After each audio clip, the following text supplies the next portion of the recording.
But first and foremost, we have to realize the term passion, like passion. Some people say, well, in the world, they say, well, I'm very passionate about something. What do they mean? That's not what we mean when we say passions, obviously. They want to say that they're very maybe zealous or desire or attracted to something, or just they're very very drawn to something, or they're charged to do something. They're trying to use that term in a positive light. Almost always in the Orthodox Church, with the exception of the Passion of the Lord, which is not a very different in terms of suffering. It means talking about the suffering of Christ on the cross.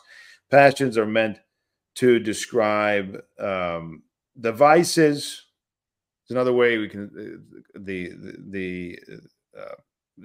something very close to the passions, but it's the opposite of the virtues. So it's those things which enslave us, essentially, right? We're enslaved, or we suffer enslavement to these things, and they're not created by God. They're not according to our nature. That's very, very important. So the world thinks that these things are natural, like my urge to fornicate or to follow, to fulfill my sexual addiction. That's just in me, right? I'm just following these things. I'm just doing what's kind of natural to me. But that's absolutely not the case, and from an Orthodox perspective. So they do not form part of man's nature. Okay. And they were not included in the image of God. And they are not, of course, the fulfillment of the likeness of God, just the opposite. So they're absolutely foreign, and in no way do they prosper the soul's nature. They're not something profitable. Now, let me read you what St. Isaac the Syrian says, and some other church fathers, to kind of orient ourselves about what the passions are. The passions come to be added on, for the soul is naturally impassible. So our nature, when we're according to what God has created us to be, we're impassible. It means we have no passions. We're not affected by these things. We believe that God has made man in his image impassible. So when the soul allows itself to enter into passionate movements, it is, as all agree, outside its nature. This is what the spiritual forebears of the church have affirmed. The passions entered the soul as a result, and it is not right to say that they belong to the soul, even though the soul might be led by the passions. This is what happens when people confuse. They think that they identify with the passions. This is what we have, the extreme cases today, where people are identifying with a passion, saying, I am this, right? I am fill in the blank. It's absolutely, it's just not, it's such a distortion of who they are, who they've been created to be. They're identifying with that which is outside themselves, which is not according to their nature. So they do not belong to the soul, even though the soul might be led by the passions. It is clear then that the soul is directed by what is exterior to it and not what belongs to it when it's under the control of the passions. So it's a contranatural state. So we have according to nature, we have above nature, and we have below or against, contrary to nature. Kataphysin in Greek. Paraphysin is the para, it means it's under or contrary to, and hyperphysi is above nature. Another quote from a church father, St. Basil, very important on this topic. He says, when the soul is in its natural state, it directs its life upwards.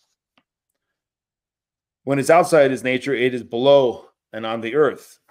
What is on high is found to be impassible. When the nature is out of its proper order, then the passions are in it. He says elsewhere, it is clear that the health exists in nature before the illnesses in eruption, right? So he's using this now from the health of the body. He's giving us an image to understand the spiritual sickness and health. If it is really so, and this is the very truth, virtue is naturally in the soul, and what follows the result of it is outside of its nature. Since everyone recognizes that purity is what is natural to the soul. So purity is the natural state of the soul. One must affirm that the passions do not by nature exist. For since the illness is second, it comes after health. And we talk about this when we talk about evil. Evil does not exist. People say, what are you talking about? Evil doesn't exist. Yeah, it doesn't have an existence. Why? Because God, everything that exists was created by God. God brought everything into existence. So God did not bring about evil, obviously, which is contrary to his will and against his love. So in a similar way, you can think about, in fact, let me just read the quote because it's really good, from Dorotheus of Gaza. And it helps us really to understand, I think, well, how close it is to just passions, and the evil that exists in the world is brought about by the bad usage of the will, or of the disposition. That's how evil comes into existence. Just like with the evil one, it was his turning away from the light, gazing on his own light, the Lucifer, the first one to fall, and worshiping that and not the origin, and turning in on himself away from the source of all things that created essentially this, brought him to fall away. And then we have his existence in opposition to God, his rebellion against God. St. Dorotheus of Gaza says, we have banished the virtues and introduced the passions in their place. We possess naturally the virtues that God has given us. In creating man, God placed them in him according to his word. He said, let us make man in our image, after our likeness. The after our likeness is according to virtue.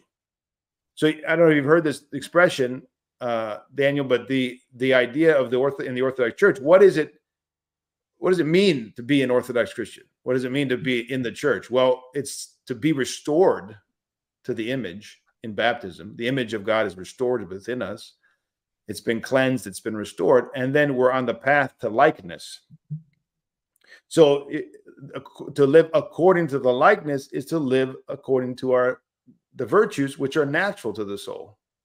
So to be restored to the image and likeness is to live according to the, we would say in Greek, prodiagraphes, in other words, like the instruction book, so to speak, like what God has always desired for us. And everything that we live contrary to that is in the realm of evil or in the passions.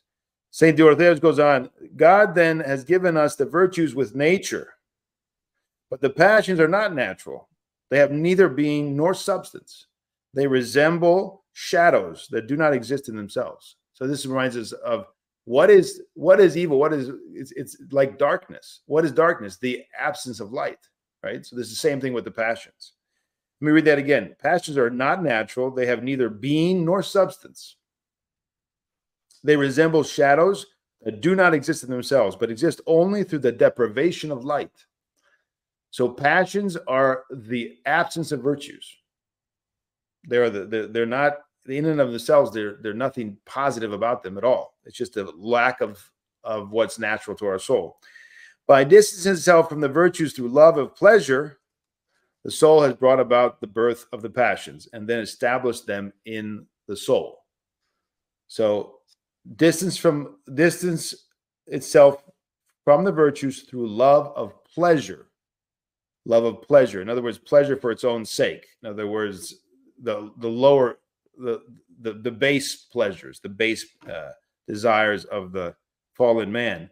The soul has brought about the birth of the passions and then established them in itself. So we can go on as pages and pages of these quotes from the fathers. We could do a whole lecture series on it, but hopefully that helps a little bit, because if we're going to talk about the passions, we need to know exactly what we're talking about. I think that should be helpful.